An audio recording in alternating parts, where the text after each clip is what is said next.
Hello students, कैसे हैं आप बच्चों। स्वागत है आप सभी का। बच्चों, हमने जो लास्ट वीडियो में बात की थी वो किया था test cross as well as back cross के बारे में। Got it.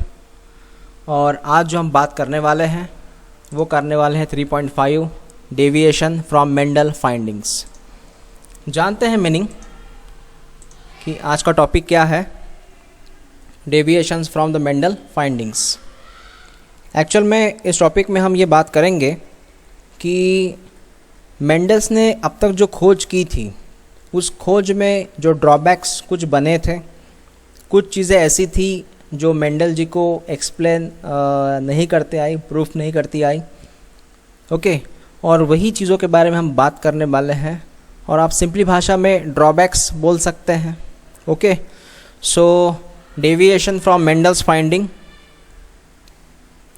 यहाँ पे एक जो वर्ड है we call it a deviations. Deviation का मतलब होता है जो चीज़ें लेफ्ट हो गई थी, मतलब जो मेंडल जी एक्सप्लेन नहीं कर पाए, जो चीज़ें छूट गई थी, है ना। तो उन चीज़ों को आज हमें डिस्कस करना है कि कौन कौन सी ऐसी बातें हैं जो मेंडल ने एक्सप्लेन नहीं की थी। ओके, तो आपको हेडलाइन का मीनिंग समझ में आया। क्या हेडलाइन का मीनिंग? ऐसी बातें जो मेंडल्स जी ने एक्सप्लेन नहीं की थी, जो उनसे छूट गई थी। Okay, yes. तो उनमें शुरू करते हैं one by one. Few generalization were arrived at by Mendel's on the basis of his experiment of the garden pea plants. कौन कौन से? अब देखिए मेंडल जी ने क्या क्या प्रूफ किया था, पहले वो बात करते हैं। मेंडल जी ने क्या क्या एक्सपेरिमेंट किए थे, क्या क्या प्रूफ किया था, पहले वो बात करते हैं। उन्होंने कहा था सिंगल ट्रेट।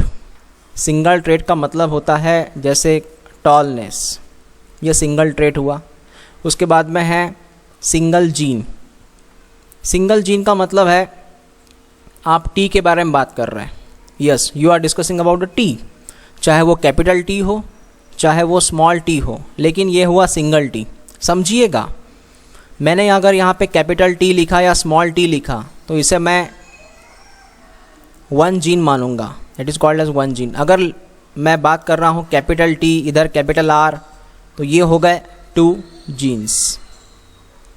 आपको समझ में आया मैंने क्या कहा? तो यस, तो वन जीन का मतलब क्या है? आप सिर्फ टी के बारे में बात कर रहे हो, उसमें कैपिटल स्मॉल उसका कोई वजह नहीं है, जगह नहीं उसकी। अगर आप टू जीन्स के बारे में बात कर रहे हैं तो वो कैपिटल टी हुआ, कैपिटल आर हुआ, ये हो गया two T, sorry two genes. समझ में आया? यस। सो सिंगल ट्रेट का मतलब मैंने कहा टॉल। सिंगल जीन का मतलब मैंने कहा टी, चाहे वो कैपिटल भी हो सकता है स्मॉल भी हो सकता है। टू अलील्स का मतलब क्या है? टू अलील्स का मतलब होता है कैपिटल टी स्मॉल टी, ये है टू अलील्स। ओके, तो सिंगल ट्रेट चाहे वो टॉल हो या डॉर्फ हो, सिंगल जीन वो तो टी हुआ, उसके टू अलील्स। टू अलील्स मतलब कैपिटल टी स्मॉल टी। अब टू अलील्स अलग अलग हो सकते हैं, कैपिटल टी भी हो सकता है, कैपिटल टी स्मॉल टी भी हो सकता है, या स्मॉल टी भी हो सकता है। We call it two alleles. Clear हुआ? ओके। और सिंगल जीन मतलब ओनली टी, चाहे वो स्मॉल हो या लार्ज हो, ओनली टी। ओके, नेक्स्ट बात करते हैं। तो पहली बात तो मेंडल जी ने एक्सप्लेन की थी। दूसरी बात, the two alleles show interaction in which one is completely dominant. ये तो बात हमने हाइब्रिड में ही की थी, F1 हाइब्रिड में, याद आया?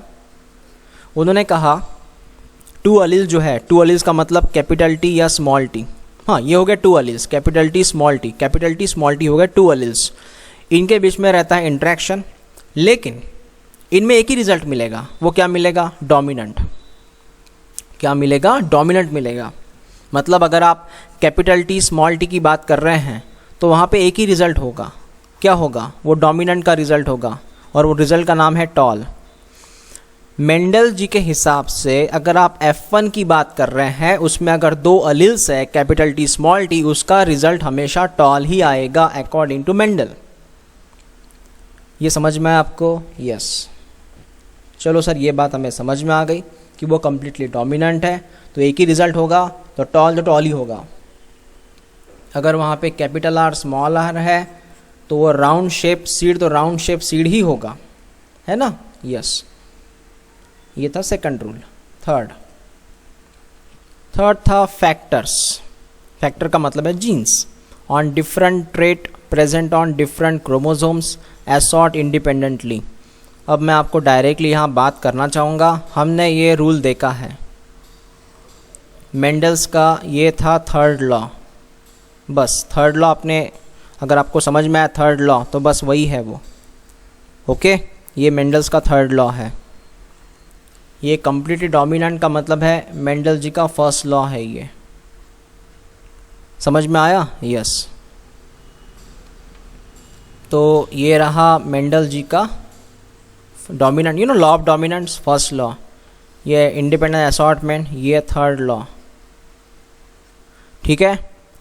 और ये जो फर्स्ट लॉ है, ये थर्ड लॉ है, ये जो बोथ लॉज जो है ये यूनिवर्सली नॉट एक्सेप्टेबल है।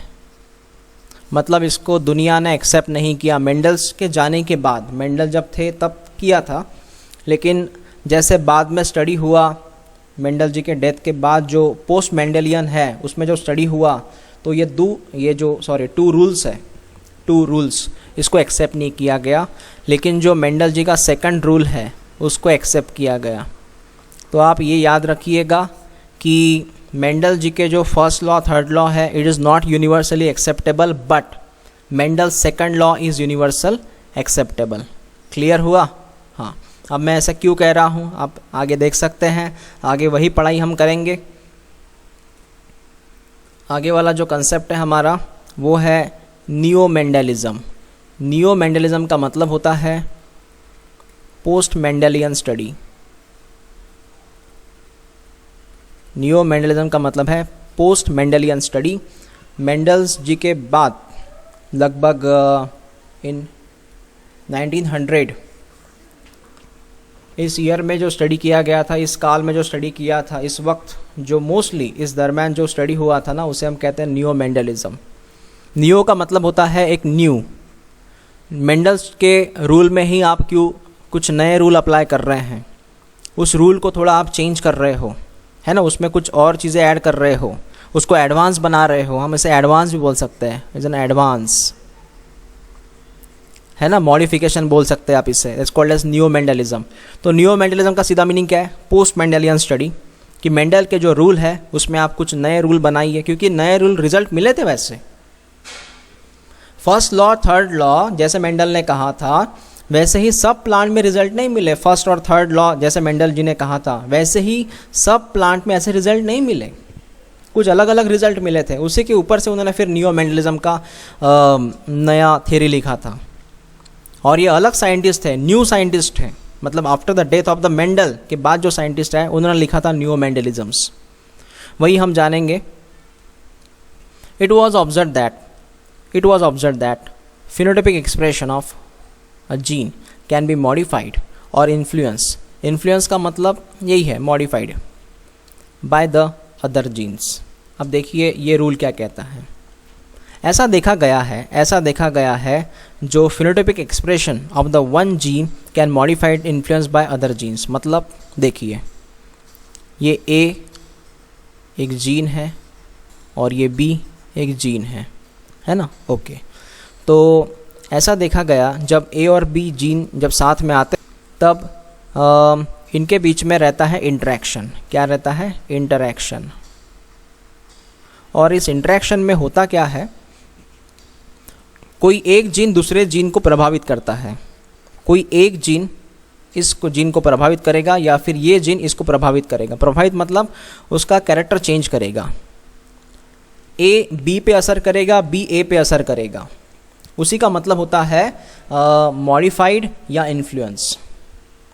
ओके, समझ में आया? यस। तो जब दो जीन साथ में आते हैं, जब जीन 1 या जीन 2 जब दो जीन साथ में आते हैं तो जीन G1 का इन्फ्लुएंस रहेगा G2 पे या G2 का इन्फ्लुएंस रहेगा G1 पे। मतलब वो एक में के ऊपर प्रभाव डालते हैं। इसी का नाम है इंटरेक्शन। ये मेंडल्स ने एक्सप्लेन नहीं किया था। ओके, समझ में आया? यस। तो मैं आपको एक सिंपल भाषा में एक समझाऊं कि जैसे मान लीजिए मेंडल ने कहा था कैपिटल टी है स्मॉल टी है। जो मेंडल ने क्या कहा था वो समझिए, कैपिटल टी है स्मॉल टी है, इसका रिज़ल्ट जो है वो होता है टॉल, इसका रिज़ल्ट टॉल ही है। ओके, यस, कोई बीच में रिज़ल्ट नहीं है, टॉल ही होगा। या फिर मैं दूसरा एग्जांपल यहाँ पे लेता हूँ। अगर मेंडल जिन ने कहा कि रेड कलर है, ओके, यहाँ पे रेड कलर है और वाइट कलर है, मेरी बात को समझिएगा, ये वाइट कलर है ना? हाँ, तो रेड कलर का आर और वाइट कलर का स्मॉल आर, ठीक है। इसमें जो रेड कलर है वो डोमिनेंट है और वाइट जो है वो रिसेसिव है। समझिएगा, मैं मेंडल जी के हिसाब से बात कर रहा हूँ पहले। सो इनके हिसाब से अगर कैपिटल आर स्मॉल आर अगर रिजल्ट आता है किसका, F1 का, तो अल्टीमेटली इसका रिजल्ट होगा रेड कलर। अगर F1 हाइब्रिड में कैपिटल आर स्मॉल आर आता है तो वो अल्टीमेटली रेड कलर ही बनेगा, ठीक है। तो डोमिनेंट पूरा रेड ही रहेगा। लेकिन मैं बात कर रहा हूँ नियो मेंडलिज्म्स की, मतलब हमें ऐसे भी रिज़ल्ट सामने आए जिसमें कैपिटल आर स्मॉल आर है, कहाँ, F1 हाइब्रिड में कैपिटल आर स्मॉल आर है, लेकिन इसका रिज़ल्ट रेड नहीं मिला, इसका रिज़ल्ट पिंक मिला। अब बताइए क्या मिला, इसका रिज़ल्ट पिंक मिला। अगर हम मेंडल्स के रूल सब जगह अप्लाई करें तो रेड कलर ही आना चाहिए ना, लेकिन यहाँ पिंक कैसे आया फिर यही तो नियो मेंडलिज्म्स है। क्या पता है क्या हुआ यहाँ पे मतलब नियो मेंडलिज्म में क्या हुआ, कैपिटल आर स्मॉल आर ये जो जीन है, कैपिटल आर स्मॉल आर ये जो जीन है, इनके बीच में इंटरेक्शन हुआ। क्या हुआ, इंटरेक्शन। तो यहाँ पे स्मॉल आर ने कैपिटल आर को पूरी तरह से एक्सप्रेस नहीं होने दिया, स्मॉल आर ने कैपिटल आर को कम्प्लीटली एक्सप्रेस नहीं होने दिया। तो यहाँ पे हुआ है नियो मेंडलिज्म्स, यहाँ पे हुआ है इंटरेक्शन। समझ में आया आपको? तो ये जब ये कैपिटल आर स्मॉल आर एक में के कांटेक्ट में आएंगे तब वो एक में को इन्फ्लुएंस करेंगे, मॉडिफाइड करेंगे, तब जाके रिजल्ट बदलेगा यहाँ पे। इसी का नाम है एक इंटरेक्शन। यही कंसेप्ट है हमारा नियो मेंडलिज्म्स का। क्लियर? ओके। तो यही फिनोटाइपिक एक्सप्रेशन का मतलब है पिंक कलर का आना। रेड कलर नहीं मिला, पिंक कलर मिला। अगर वो डोमिनेंट की बात रहती, मेंडल के रूल अप्लाई करते तो रेड ही कलर आता था, लेकिन कुछ प्लांट तो ऐसे ना वहाँ पे पिंक कलर आया, फिर वहाँ पे क्यों नहीं मेंडल का रूल अप्लाई हुआ?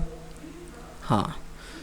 अब ये जो जीन इंटरेक्शन है ये दो तरह के होते हैं, ये दो तरह के होते हैं जीन इंटरेक्शन। हम उन्हीं की बात करते हैं आगे कि कौन कौन से टाइप है जीन इंटरेक्शन में। पहला है इंट्राजेनिक, पहला है इंट्राजेनिक। सर इंट्राजेनिक क्या है, अब वो समझिएगा, मैं आपको शॉर्ट लैंग्वेज में समझाऊँ, एक सिंपल भाषा में समझाऊँ। इंट्राजेनिक क्या रहता है? इंट्राजेनिक का मतलब होता है बिटवीन द सेम अलील्स, या फिर आप बोल सकते हैं सेम जीन्स। कैसे? हाँ, जैसे कैपिटल टी है या कैपिटल टी है, इनके बीच में होना, या फिर कैपिटल टी है या स्मॉल टी है। मैंने यहाँ पे क्या लिखा, सेम अलील या फिर सेम जीन्स, या स्मॉल टी है स्मॉल टी है, इनके बीच में जो इंटरेक्शन होता है हम उसे कहते हैं इंट्राजेनिक इंटरेक्शन। वहाँ सेंटेंस में देख लीजिए, it occur between the allele of same genes, allele of same genes. अब मैंने क्या कहा आपको, टी चाहे वो कैपिटल हो या स्मॉल हो, है तो एक ही जीन नहीं है। जीन कौन सा है? टी है। वो आप कैपिटल बोलो या स्मॉल बोलो, जीन कैपिटल, जीन जो है वो टी है। अब उनके बीच में जब इंटरेक्शन होता है उसे आप बोलते हैं इंट्राजेनिक। समझ में आया? यस। और इसके एग्जाम्पल भी ये हम आगे वन बाय वन बात करेंगे इनकी। मैं आपको सिर्फ इतना समझा रहा हूँ, इंट्राजेनिक इंटरेक्शन मतलब होता है बिटवीन द सेम जीन्स या between the allele of same genes. अब यहाँ पे कैपिटल टी एक अलील है, कैपिटल टी एक दूसरा अलील है, कैपिटल टी स्मॉल टी, ये अलील तो है, ये अलील है ना, टू अलील्स है नहीं है, स्मॉल टी क्या हुए, टू अलील्स। लेकिन क्या हुआ, लेकिन हुआ सेम जीन्स। समझ में आया आपको? यस। सो आप बोलोगे आप सर समझ में आया कि आप ही यस बोल देते हो, ऐसा नहीं है। अगर आपको नहीं समझ में आता है तो पूछिए, जूम मीटिंग में पूछिएगा ये। इसके एग्जाम्पल है बच्चों इनकम्प्लीट डोमिनेंस, ये हमें एक्सप्लेन करना है। को डोमिनेंस ये भी एक्सप्लेन करना है। एग्जाम्पल है सिर्फ, हमें वन बाय वन एक्सप्लेन करने हैं सभी को। और मल्टीपल एलील्स को भी एक्सप्लेन करना है। तो फिलहाल आप इसे सिर्फ देख लीजिएगा, इनकम्प्लीट डोमिनेंस, को डोमिनेंस, मल्टीपल एलील्स, ये हम एक्सप्लेन करेंगे वन बाय वन, ठीक है ना। ओके, क्योंकि उन्हीं के एग्जाम्पल हमें आगे कंटिन्यू करने हैं। तो आपको सिर्फ यहाँ पे क्या समझना है, आपको समझना है ये ऑकर होता है between the allele of the same genes, मतलब ये टी और टी के बीचों बीच होगा, ठीक है, यस। और दूसरा जो है वो है इंटरजेनिक इंटरेक्शन। इसका सिंपल मीनिंग मैं आपको समझाऊँ। अब ये किन के बीच में पता है, किन के बीच में रहता है, ये होता है टी, ये होता है टी और आर के बीच में। किसके बीच में, टी और आर के बीच में। अब यहाँ कितने जीन्स हैं, 2 जीन्स है। सेम है क्या जीन्स, नहीं, अलग अलग हो गए ना, ये टी और आर के बीच में है। समझ में आया आपको अभी, yes. So the allele of different genes, the allele of different genes present on the same और डिफरेंट क्रोमोसोम, क्या वो एक क्रोमोसोम पे रहेंगे और अलग अलग क्रोमोसोम पे रहेंगे, मतलब कैसे, हाँ मैं थोड़ा ये आपको लाइन समझाऊँ। ये it occur between the allele of the different genes, ये पहले डिफरेंट जीन्स हमें समझ में आया sir, present on the same chromosome या फिर डिफरेंट क्रोमोसोम्स। इसका मतलब ऐसा हुआ कि ये क्रोमोसोम है ना, ये क्रोमोसोम है और यहाँ पे मैं लिख रहा हूँ कैपिटल टी और ये कैपिटल आर। तो एक तो प्रेजेंट रहेंगे सेम क्रोमोसोम पे, कैपिटल टी आपको दिख रहा है, कैपिटल आर दिख रहा है, तो एक ही क्रोमोसोम पे है ये। या फिर मैं यहाँ पे दूसरा तस्वीर ड्रॉ कर रहा हूँ, अलग अलग क्रोमोसोम ड्रॉ कर रहा हूँ। या फिर ऐसा हो सकता है they are present on different chromosome, यहाँ पे कैपिटल टी है, यहाँ पे कैपिटल आर है, लेकिन 2 जीन्स के बीच में रहता है, मतलब डिफरेंट जीन्स के बीच में रहता है ये बात को समझना आप, ठीक है। समझ में आया आपको ये क्या हो रहा है, तो यस। और यहाँ पे जो आप एग्जाम्पल देख रहे हैं, यहाँ ढेर सारे एग्जाम्पल्स हैं, pleiotropy, polygenes, epistasis, supplementary, complementary genes, ढेर सारे एग्जाम्पल्स हैं। तो इनमें हमें वन बाय वन डिस्कस करना है। इसमें हम प्लियोट्रॉपी के बारे में बात करेंगे अच्छे से, ठीक है। जो हमारे किताब में दिया है, जो भी हमारे किताब में दिया है वो हमें एक्सप्लेन करना है, ठीक है। फिलहाल आप एग्जाम्पल सिर्फ देख लो, जो भी किताब में एग्जाम्पल होगा वो हमें एक्सप्लेन करना पड़ेगा।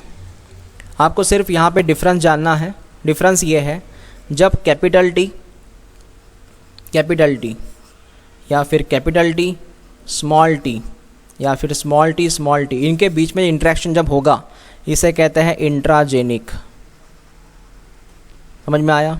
लेकिन जब आप capital T capital R, capital T small R या स्मॉल टी कैपिटल आर, जो भी अलग अलग डिफरेंट जीन्स के बीच में जब इंटरेक्शन होता है, इसे आप बोलते हैं इंटरजेनिक इंटरेक्शन।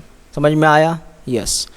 सो यहाँ पे हमें सिर्फ एक कंसेप्ट समझ में आया कि इंट्रा का मतलब क्या है, इंटर का मतलब क्या है।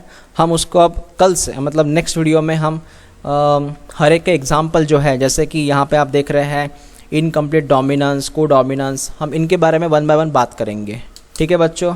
ओके, सो यहाँ तक आप अच्छे से पढ़िएगा। जो भी डिफ़िकल्टी निकलती है वो हम जूम मीटिंग में डिस्कस करेंगे, ठीक है। ओके, मिलते हैं फिर नेक्स्ट